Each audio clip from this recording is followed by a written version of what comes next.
হযরতে সালমান ফারসি বলেন, নবীজি কুবা থেকে মদিনায় চলে আসলেন। মদিনায় আসার পরে আমি নবীজি সাল্লাল্লাহু আলাইহি সাল্লামের কাছে দেখা করার জন্য যাই। নবীজি আমার সামনে হাঁটতেছে, আমিও পেছন দিক দিয়ে হাঁটি, কিন্তু পেছনে হাঁটার সময় আমি মাঝে মাঝেই আমার পায়ের উপরে ভর দিয়ে উঁকি দিই। শরীরের মধ্যে কাপড় থাকার কারণে দেখা যায় না, কিন্তু আমার লক্ষ্য হলো আমি এই মহরে নবুয়তটাকে দেখতে চাই। হযরতে সালমান ফারসি রাদিয়াল্লাহু তাআলা আনহু এমন কাণ্ড দেখে নবীজি টের পাইলেন এ তো সাধারণ কোনো ব্যক্তি নয়, হয়তো সেই জিনিসটাই খুঁজতেছেন। নবীজি সাল্লাল্লাহু আলাইহি সাল্লামের শরীরের মধ্যে একটা চাদর ছিল। নবীজি আমার হযরতে সালমান ফারসির এমন কাণ্ড দেখে চাদরটাকে একটু সরায়া দিলেন। হযরতে সালমান ফারসি বলেন, সঙ্গে সঙ্গে আমি 3 নাম্বার আলামত মহরে নবুয়তকে আমি নবীজির শরীরের মধ্যে দেখতে পেলাম। সুবহানাল্লাহ। প্রথম হিজরি সনে উল্লেখযোগ্য ঘটনাগুলোর মধ্যে একটি হলো মদিনা সনদ, এবং আরেকটি উল্লেখযোগ্য ঘটনা হলো হযরতে সালমান ফারসি রাদিয়াল্লাহু তাআলা আনহু ইসলাম গ্রহণ করেছিলেন। সুবহানাল্লাহ।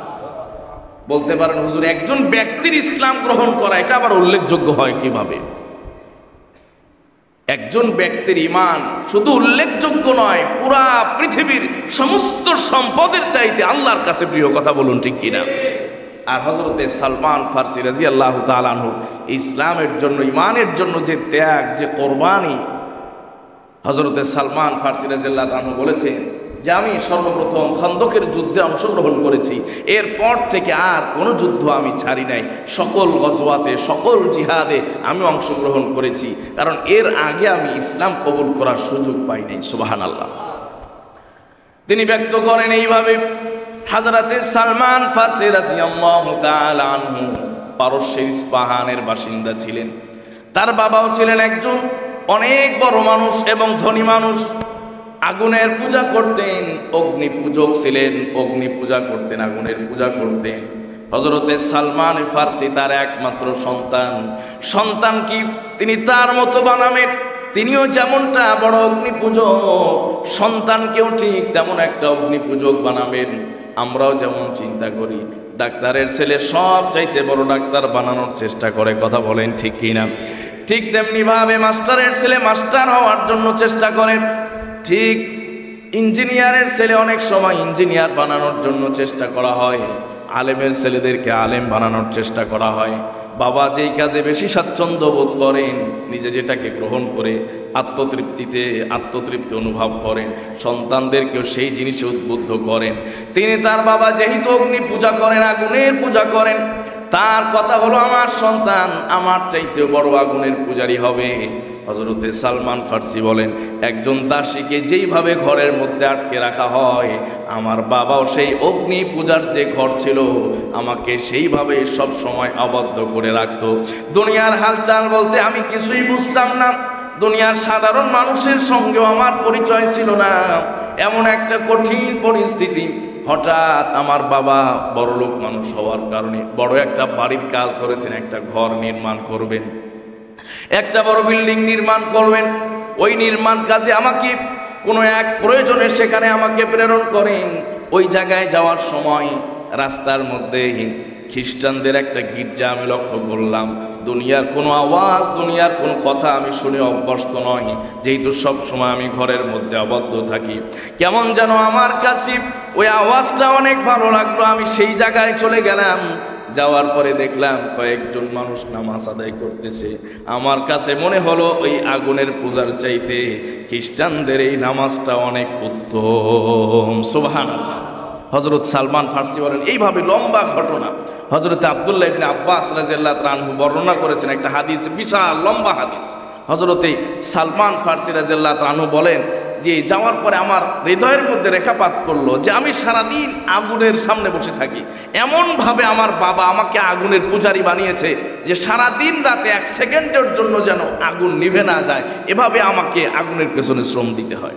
কিন্তু আমি দেখলাম খ্রিস্টানদের এই গির্জায় যে ইবাদত হচ্ছে, যে আরাধনা হচ্ছে, যে নামাজ হচ্ছে, এটি তো আমি যা করছি এর চাইতে বহুগুণ শ্রেষ্ঠ। সুবহানাল্লাহ। হযরতে সালমান ফারসি রাদিয়াল্লাহু তাআলা আনহু সেখানে সকাল থেকে সন্ধ্যা পর্যন্ত অপেক্ষা করেছেন। এই জন্য ইসলামকে বলা হয়েছে দ্বীনুল ফিতরা। আল্লাহ পাক রব্বুল আলামিন যেই দিন মানুষের জন্য দিয়েছেন এটাই হলো মানুষের স্বভাবজাত দিন, ধর্ম। সুবহানাল্লাহ। কারণ খ্রিস্টানদের যে ধর্ম, যে দিন, এটার মূল তো আল্লাহ পাক রব্বুল আলামিন প্রেরণ করেছিলেন। কথা বলুন ঠিক কিনা? এই জন্য ফিতরাতের প্রতি, স্বভাবের প্রতি মানুষের একটা টান, মানুষের একটা আকর্ষণ আছে না নাই? হযরতে সালমান ফার্সি বলেন, আমার কেমন যেন সকালে ঢুকলাম, সন্ধ্যা পর্যন্ত আমি তাদের সাথে, তারা যা করে আমি তাই করতে থাকলাম। বিকাল গড়িয়ে যখন সন্ধ্যা হয়ে গেছে আমি বাড়ির দিকে চলে আসলাম। বাবার চেহারা অগ্নিশর্মা, তিনি রাগে একদম ফুলে আছেন, গরম হয়ে আছেন। সারাদিন কোথায় ছিলাম? তার চিন্তা হলো আমার ছেলে যেন কোনো সময় বিপদগামী না হয়, পথচ্যুত না হয়। আমাকে জিজ্ঞেস করলো কোথায় ছিলাম। আমি বললাম ঠিক অমুক জায়গায় ছিলাম। সঙ্গে সঙ্গে বাবা আরো রাগান্বিত হয়ে গেছেন। আমরা আগুনের পূজা করি, ওরা তো সে আগুনের পূজা করে না, ওই জায়গায় যাওয়া যাবে না। হযরতে সালমান ফার্সি বলেন, এরপরে বাবা আমাকে একবারে ঘরের মধ্যে আবদ্ধ করলেন, আর কোন সময় ঘর থেকে বের হতে দেন না। এইভাবে একটা লম্বা সময় চলে গেল। আমি কোনোভাবে একটা চিঠির মাধ্যমে সেই উপাসনালয়ে খবর দিলাম যে তোমাদের এই ধর্মের বড় হুজুর যখন আসে, মুরব্বী যখন আসে, আমাকে খবর দিবা। হযরতে সালমান ফার্সি বলেন, এইভাবে আমি তাদের সঙ্গে যোগাযোগ মেনটেন করলাম, রক্ষা করলাম। তারা আমাকে সংবাদ দিলেন।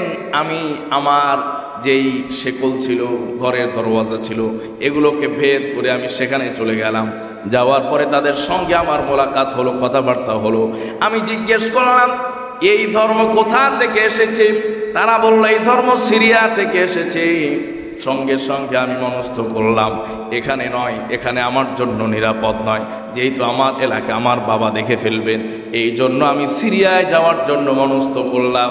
আস্তে আস্তে আমি সিরিয়ার দিকে চলে গেলাম। সুবহানাল্লাহ। হযরত সালমান ফার্সি সিরিয়ায় চলে গেলেন, লম্বা ঘটনা। সেখানে গিয়ে এক রাহেবের কাছে তিনি ধর্ম চর্চা করেন, খ্রিস্টান ধর্ম।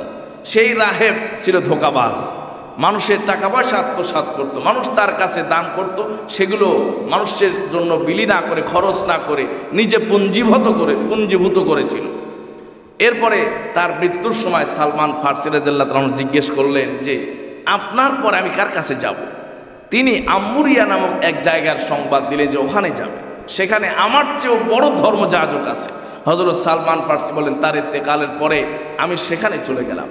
যাওয়ার পরে সেখানে অবস্থান করলাম দীর্ঘদিন। এরপর আমি ধর্ম চর্চা করি।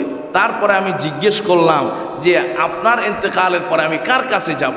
তিনি আমাকে বললেন যে আমার ইন্তেকালের পরে এই খ্রিস্টান ধর্মকে সঠিকভাবে চর্চা করার মতো আর কাউকে তুমি পৃথিবীতে পাবে না, সুতরাং এই ধর্মের পিছনে আর ঘোরার দরকার নাই। জোরে বলেন সুবহানাল্লাহ। হযরতে সালমান ফার্সি বলেন তাহলে আমি কোথায় যাব, কার কাছে যাব?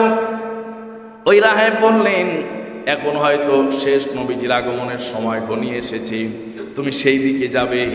হযরতে সালমান ফার্সি বললেন তিনি কোথায় আগমন করবেন, কোথায় গেলে আমি তাকে পাবো, কোথায় গেলে আমি তার সঙ্গে সাক্ষাৎ করতে পারবো?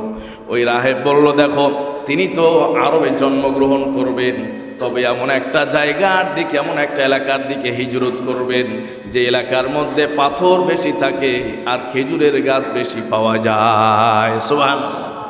মদিনায় পাথর আর খেজুরের গাছ আছে না নাই? সম্মানিত ভাইয়েরা, হযরতে সালমান ফার্সি বলেন যে এরপর থেকে আমার মনের মধ্যে এক অস্থিরতা কাজ করা শুরু করলো যে আমি কিভাবে সেই আখেরি জামানার পয়গম্বরের সাথে দেখা করব। সুবহানাল্লাহ। হযরত সালমান ফার্সি রাদিয়াল্লাহু তাআলা আনহু ওখানে অবস্থান করতেছে। আর আপনার বনি কালব গোত্র, মদিনার বনি কালব গোত্র থেকে একটি বাণিজ্যিক কাফেলা গেছে সেই এলাকায়। হযরত সালমান ফার্সি রাদিয়াল্লাহু আনহু বলেন যে দীর্ঘ সফরে আমার কিছু সঞ্চয় ছিল, কোনোভাবে সঞ্চয় করেছেন, উপার্জন করেছেন, এগুলো দিয়ে আমি কিছু গরু, বকরি, গাভী এগুলো আমি ক্রয় করে ওই আম্মুরিয়াতে আমি সেগুলো কি করতাম, লালন পালন করতাম। আমার টার্গেট ছিল যে এটাকে পুঁজি বানিয়ে আমি সেই মদিনা পর্যন্ত পৌঁছতে চাই। আল্লাহু আকবার। সম্মানিত ভাইয়েরা, হযরতে সালমান ফার্সি দেখেন সেই সুদূর ইস্পাহান থেকে, পারস্য থেকে কিভাবে এই পর্যন্ত আসলে মোসেল শহরে। সেখানে আসার পরে কিছু সঞ্চয়, এই সঞ্চয় দিয়ে তিনি কোথায় পৌঁছবেন? মদিনায় পৌঁছবেন। নবীজির সঙ্গে সাক্ষাৎ করার জন্য। আর আল্লাহ পাক আমাদেরকে কতজনকে কত টাকা পয়সা দিলেন, এরপরেও মনের স্বাদ জাগে না যে এই টাকা দিয়ে একটু মদিনায় যাব। কথা বলেন ঠিক কি না? সম্মানিত ভাইরা, হযরত সালমান ফারসি রাদিয়াল্লাহু আনহু বলেন যে আমি খবর পাইলাম যে বনি কাব গোত্রের একটা বাণিজ্যিক দল, বণিক কাফেলা, এরা এলাকায় এসেছে, তাদের সঙ্গে আমি সাক্ষাৎ করলাম। আমি তাদেরকে বললাম যে আমার এই যে গরু ছাগল, আমার এই যে গবাদি পশুর একটা বড় পাল আছে, এইটা আমি তোমাদেরকে হাদিয়া দিয়ে দেব, আমাকে তুমি ওই এলাকায় পৌঁছে দাও। জোরে বলেন সুবহানাল্লাহ। এদেরকে সব কিছু দিয়ে দিলেন আর চুক্তি করলেন যে আমাকে সেই মদিনায় পৌঁছায় দিবা। ওই এলাকা, যে এলাকায় খেজুরের গাছ বেশি হয়, যে এলাকায় পাথরি ভূমি, জমিনের মধ্যে পাথর অনেক বেশি, ওই এলাকার তিনি খবর নিছেন যে এরকম কোনো অঞ্চল আছে কিনা। বলে আছে। ওই এলাকার কোনো দল মানুষ এখানে আসে কিনা? প্রায় আসে, মাঝে মাঝে আসে। তো খবর পাইলেন যে ওই এলাকার থেকে দল আসছেন, একটা বণিক দল আসছে। হযরত সালমান ফারসি রাদিয়াল্লাহু আনহু তার যে সঞ্চয় ছিল, এই পুরা সঞ্চয়টা তাদেরকে দিয়ে দিলেন আর বললেন আমাকে সে এলাকায় নিয়ে যাবে। এই সব বণিক দলের লোকগুলো তার সঙ্গে প্রতারণা করলো, তার সঙ্গে ধোঁকাবাজি করলো, তার সমুদায় সঞ্চয়গুলোকে নিয়ে নিল। শুধু তাই নয়, তাকে গোলাম বানিয়ে তাকে বিক্রি করে দিল। হযরতে সালমান ফারসি রাদিয়াল্লাহু তাআলা আনহু বলেন, মনের মধ্যে বড় তামান্না, মনের মধ্যে বড় চাওয়া, আখেরি জামানার পয়গম্বরের সাথে দেখা করব এবং যিনি আসল দিন, আসল ইসলামটাকে আমি গ্রহণ করতে চাই, আল্লাহর পরিচয় পেতে চাই। এই তামান্না নিয়ে আমি আমার সমুদায় সঞ্চয়টাকে আমি তাদেরকে দিয়ে দিলাম। আর সেই সঞ্চয়টুকু তারা নিয়ে আমার সঙ্গে প্রতারণা করলো, গাদ্দারি করলো, আমাকে গোলাম বানিয়ে বিক্রি করে দিল। আমি যখন গোলাম হিসেবে মদিনায় পৌঁছে গেলাম, এমন একটা জায়গায় গোলাম হিসাবে আমাকে প্রেরণ করলো। ওই মনিব যখন আমাকে নিয়ে যাচ্ছিল আর আমি লক্ষ্য করতেছিলাম সেই এলাকায় জমিনের মধ্যে পাথর দেখা যায়, এরপরে এলাকার মধ্যে খেজুরের গাছ অনেক বেশি। হযরতে সালমান ফারসি বলেন, আমার মনে হলো আমার সেই স্বাধীনতার চাইতে এই গোলামি সব চাইতে শ্রেষ্ঠ। সুবহানাল্লাহ। ওই স্বাধীনতার চাইতে গোলামই তো শ্রেষ্ঠ, কারণ এই গোলাম হয়েই তো আমি মদিনায় চলে আসলাম। আল্লাহু আকবার। হযরতে সালমান ফারসি বলেন, এভাবে আমি মদিনায় প্রবেশ করলাম। মদিনায় ওয়াদি কুরা নামক একটা জায়গা আছে, আমার মনিবের বাড়ি হলো সেই জায়গায়। আমি সেই ওয়াদি কুরা নামক জায়গায় অবস্থান করতেছিলাম আর মনের মধ্যে একটা তামান্না, মনের মধ্যে একটাই চাহাত, সেই নবীর আগমন কবে হবে, তিনি তো এই জমিনের মধ্যে আসবেন। ইতিমধ্যেই নবীজি মদিনায় হিজরত করেন নাই, এখনো পর্যন্ত তিনি মক্কায় অবস্থান করছেন। কয়েকদিন পরে মদিনার মধ্যে আলোচনা শুরু হলো। নবীজি সাল্লাল্লাহু আলাইহি সাল্লাম কুবায়, মদিনার কুবায় অবস্থান করতেছেন। সুবহানাল্লাহ। তাহলে হযরতে সালমান ফারসি মদিনায় নবীজির আগে কি গেছেন? পৌঁছে গেছেন। সুবহানাল্লাহ। তিনি অপেক্ষা করতেছেন যে এই জমিনেই তো নবীজি আসবেন। ইতিমধ্যেই তিনি খবর পেলেন যে নবীজি মক্কা থেকে হিজরত করে অলরেডি কুবায় পৌঁছে গেছে। হযরতে সালমান ফারসি রাদিয়াল্লাহু তাআলা আনহু ওই যে তার সর্বশেষ ধর্মগুরু তাকে জিজ্ঞেস করেছিলেন, আপনি তো আমাকে এলাকার আলামত বলে দিলেন যে এই এলাকা, এই ধরনের এলাকায় নবীজি আসবেন, তিনি সফর করবেন, হিজরত করে চলে যাবেন, যে এলাকার মাটি হবে পাথরে ভূমি, পাথর বেশি থাকবে, এলাকায় খেজুরের গাছ বেশি হবে। এখন ওই মানুষকে আমি কিভাবে চিনব? এই মানুষকে চেনারও আলামত দরকার আছে না নাই? সুবহানাল্লাহ। হযরতে সালমান ফারসি বলেন, তাহলে এলাকা তো চিনলাম, কিন্তু মানুষটাকে কিভাবে চিনবো, একটু আলামত বলে দেন। সেই খ্রিস্টান পাদ্রী বলেছিল যে সেই মানুষটাকে চেনার আলামত হলো ওই মানুষের কাছে তুমি যদি হাদিয়া নিয়ে যাও তাহলে গ্রহণ করবে, কিন্তু সদকা নিয়ে গেলে কোনোদিন গ্রহণ করবে না। জোরে বলুন সুবহানাল্লাহ। এই জন্য কিয়ামত পর্যন্ত আওলাদে রাসূল যারা, তাদের জন্য সদকার মাল হলো হারাম। জোরে বলেন সুবহানাল্লাহ। এটা তাদের জন্য ইজ্জত, তাদের জন্য সম্মান। আর সেই পাদ্রী বলে দিয়েছিল নবীজির এই দুই স্কন্ধ দেশের মাঝখানে একটা মোহরে নবুয়ত থাকবে। জোরে বলুন সুবহানাল্লাহ। হযরতে সালমান ফারসি রাদিয়াল্লাহু তাআলা আনহু মদিনায় অপেক্ষা করতেছেন আর সেই মনিবের কাছে কাজ করেন, মনিবের খেদমত করেন, মনিবের বাগান দেখাশোনা করেন। যখনই তিনি খবর পেলেন যে কুবায় একজন মক্কা থেকে হিজরত করে চলে আসছেন, হযরতে সালমান ফারসি বলেন, আমি আর নিজেকে ধরে রাখতে পারি নাই, আমি সোজা কুবায় নবীজির কাছে চলে গেলাম। সুবহানাল্লাহ। কুবায় চলে গেলেন, যাওয়ার পরে নিয়ে গেছেন কিছু খেজুর, এগুলোকে নিয়ে গিয়ে বলছেন, ইয়া রাসূলুল্লাহ, এগুলো আপনার জন্য হাদিয়া। নবীজি সাল্লাল্লাহু আলাইহি ওয়াসাল্লাম গ্রহণ করেছেন, নিজেও খেয়েছেন, সবাইকে খাওয়াইছেন। হযরতে সালমান ফার্সি বলেন, প্রথম প্রশ্ন তো আমার কমন পড়ে গেল, প্রথম আলামত যেটা সেটা তো আমি পেয়ে গেলাম, তিনি হাদিয়া বললে গ্রহণ করবেন। পরে আবার একদিন নিয়ে গেছেন সদকা, এই দিন নবীজি গ্রহণ করেন নাই, বলছেন আমার সাথে যারা আছে তাদেরকে দিয়ে দাও। সুবহানাল্লাহ। হযরতে সালমান ফার্সি বলেন, এখন দ্বিতীয় বিষয়টা তো আমার কাছে মিলে গেল। তৃতীয় আরেকটি বিষয় বলেছিলেন যে হযরত নবীজির এই স্কন্দ দেশে একটা নবুয়তের মোহর আছে, সিল আছে, আল্লাহ পাক রব্বুল আলামিন জন্মগতভাবে এটা তার শরীরের মধ্যে স্থাপন করে দিয়েছিলেন। সুবহানাল্লাহ। হযরতে সালমান ফার্সি বলেন, নবীজি কুবা থেকে মদিনায় চলে আসলেন। মদিনায় আসার পরে আমি নবীজি সাল্লাল্লাহু আলাইহি সাল্লামের কাছে দেখা করার জন্য যাই।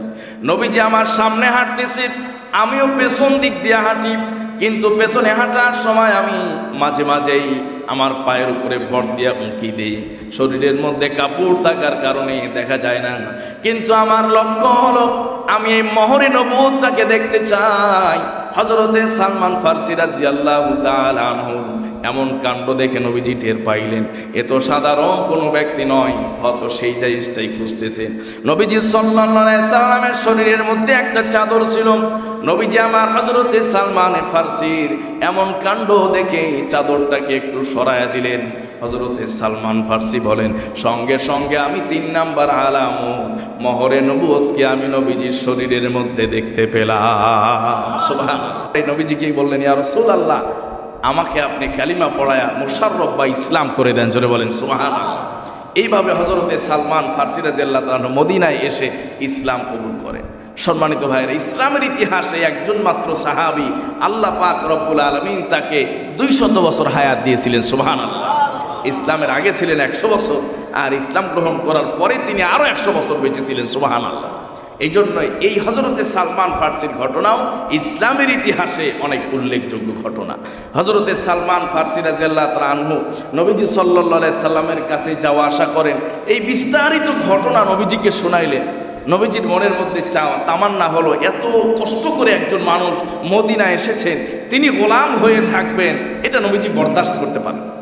হযরতে সালমান ফার্সিকে নবীজি বললেন, সালমান, তাহলে তুমি একটা কাজ করো, তোমার মনিবের সাথে তোমার গোলামিত্ব থেকে দাসত্ব থেকে মুক্তির ব্যাপারে চুক্তি করো। আর কাফেরদের অভ্যাস ছিল, কোনো মুসলমান গোলাম যদি চুক্তি করতে যেত তাহলে মূল্য বাড়িয়ে দিত। হযরতে সালমান ফার্সি চুক্তি করতে গেলেন, তাকে শর্ত দেওয়া হলো 300 ফলদার গাছ রোপণ করে ওই গাছে পানি ঢালতে হবে ওই পর্যন্ত, যে পর্যন্ত না গাছে ফল আসে। তাহলে কতদিন লাগবে চিন্তা করেন। 300 ফলের গাছ, যেই ফলের গাছগুলো রোপণ করতে হবে, রোপণ করার পরে ওইটা পরিচর্যা করতে হবে, পানি দিতে হবে, সার দিতে হবে, পরিষ্কার করতে হবে, যতদিন পর্যন্ত ফল না আসে। ফল আসলে সাথে সাথে আবার 40 উকিয়া স্বর্ণ দিতে হবে। এই শর্তে তুমি মুক্তি পেতে পারো। হযরতে সালমান ফার্সি মনটা খারাপ করে নবীজির কাছে আসলেন, ইয়া রাসূলুল্লাহ, ইয়া হাবিবাল্লাহ, সেই ইস্পাহান থেকে পারস্য থেকে এসেছি, সহায় সম্বল বলতে কিছু নাই, এত বড় শর্ত, এতগুলো অর্থ করে দিয়ে আমি কিভাবে আমার গোলামিত্ব থেকে মুক্তি পাবো? নবী করিম সাল্লাল্লাহু আলাইহি সাল্লাম সাহাবায়ে কেরামকে এলান করলেন, আমার মনে চায় সালমান যেন মুক্ত হয়ে যায়, সুতরাং তোমাদের যার যা আছে সব কিছু দিয়ে তোমরা তাকে সহযোগিতা করো। আর এই সহযোগিতা অর্থ দিয়ে হবে না, টাকা দিয়ে হবে না, এই সহযোগিতার জন্য হলো গাছের চারা। তোমরা এক একজন গাছের চারা দিবা, গাছের চারা রোপণ করে দিবা, যেন সালমানের মুক্তির ব্যবস্থা হয়ে যায়। কেউ 20টা চারা দিল, কেউ 50টা চারা দিল, কেউ 10টা চারা দিল। এইভাবে সাহাবায়ে কেরাম গাছের চারা দিলেন। আর যখন 300টি গাছের চারা একত্রিত হলো, জমা হয়ে গেল, নবীজি সালমানকে বললেন, সালমান, যেদিন চারা রোপণ করার দিন আসবে, চারা লাগানোর দিন আসবে, ওই দিন আমি রাসূলকে খবর দিবা। সুবহানাল্লাহ। হযরতে সালমান বলেন, আমি অনেক কষ্ট করি সাহাবায়ে কেরামদের থেকে 300টি চারা পেলাম, গাছের চারা। শেষ যেদিন 300টি চারা একত্রিত হয়ে গেল, নবীজিকে সংবাদ দিলাম। নবীজি আমার চলে আসলেন, বাগানের মধ্যে চারা। এই 300টি চারা অন্য কাউকে দিয়ে রোপণ করেন নাই, এক হাতে আমার নবীজি 300টি চারা রোপণ করে দিয়েছে। হযরতে সালমান বলেন 300টি চারা নবীজি নিজ হাতে রোপণ করেছেন, ওয়াল্লাহি একটি চারার গাছও মরে যায় নাই। আল্লাহু আকবার।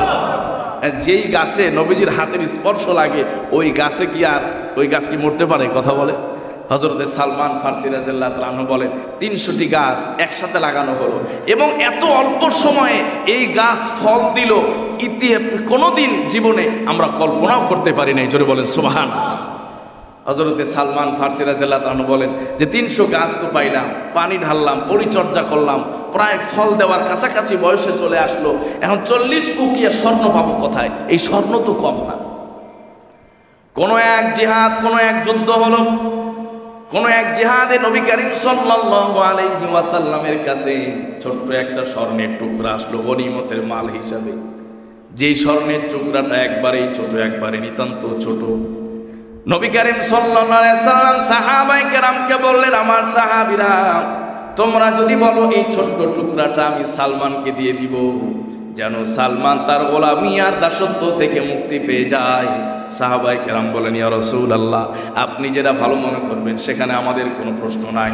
নবীজি আমার সালমানকে ডাকলেন, সালমান এই যে ছোট্ট একটা স্বর্ণের টুকরা, স্বর্ণের একটা টুকরা তোমার হাতে দিয়ে দিলাম, তোমার মনিবের কাছে গিয়া বলবা এই 40 উকিয়া স্বর্ণ নবীজি তোমার কাছে পাঠিয়েছে। হযরতে সালমান বলেন, টুকরাটি এত ছোট, এটাতে 40 উকিয়া কি তার অর্ধেক হওয়ার যোগ্যতা রাখে না। আমি হাতে নিয়ে খুব চিন্তিত হলাম, এটা নিয়ে গেলে তো আমার আজাদ হওয়ার কোনো সুযোগ থাকবে না। নবীজি বলেন, আরে যাও না। হযরতে সালমান ফারসি রাদিয়াল্লাহু তাআলা মনিবের কাছে গিয়া বললেন, নবীজি তোমার কাছে 40 উকিয়া স্বর্ণ পাঠাইছে। বেচারাও দেখে মনের মধ্যে তৃপ্তি হয় না, 40 উকিয়া স্বর্ণ কি এত কম? তো মাপ না দিয়ে, ওজন না দিয়ে তো আর বলা যায় না। যখনই এই স্বর্ণের টুকরাটি ওজনের জন্য পাল্লার উপরে, নিত্যির উপরে চড়িয়ে দেওয়া হলো, এই স্বর্ণের ছোট্ট টুকরাটি 40 উকিয়া হয়ে গেল। সুবহানাল্লাহ। নবীজি সাল্লাল্লাহু আলাইহি সাল্লাম এভাবে হযরতে সালমান ফারসি রাদিয়াল্লাহু তাআলা আনহুর মুক্তির ব্যবস্থা করলেন। হযরতে সালমান ফারসি রাদিয়াল্লাহু তাআলা আনহু ইসলাম কবুল করে দাসত্ব থেকে এভাবেই মুক্তি পেয়েছিলেন। জোরে বলুন সুবহানাল্লাহ।